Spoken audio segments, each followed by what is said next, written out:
இன்னொரு வீடியோல காய்ச்சல் ஜலதோஷத்துக்கான கஷாயம் எப்படி ரெடி பண்ணலான்னு பார்க்கலாம். நீங்க மாத்திரை ஏதாவது எடுத்துக்கிட்டீங்கன்னா, அதாவது டேப்லெட் சாப்பிட்டீங்கன்னா கண்டிப்பா இந்த கஷாயத்தை ஒரு நாள் கழிச்சு தான் குடிக்கணும். டேப்லெட் சாப்பிட்டுக்கிட்டே இந்த கஷாயத்தை குடிக்கவே கூடாது.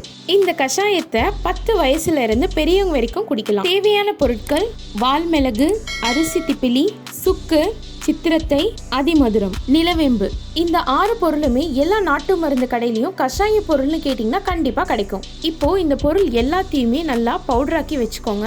இப்போ அடுப்புல பாத்திரம் வச்சு இப்போ நான் 200 ml தண்ணி ஊற்றிருக்கேன். அதுல 1 டீஸ்பூன் கஷாயத்தூளை சேர்த்துக்கோங்க. இதுல 200 ml தண்ணி இருக்கு. 100 ml வரா மாதிரி நல்லா கொதிக்க விட்டு வடிகட்டி எடுத்தீங்கன்னா நம்ம கஷாயம் ரெடி. இந்த வீடியோ பிடிச்சிருந்தா லைக் பண்ணுங்க, ஷேர் பண்ணுங்க, மறக்காம சப்ஸ்கிரைப் பண்ணுங்க. தேங்க்யூ.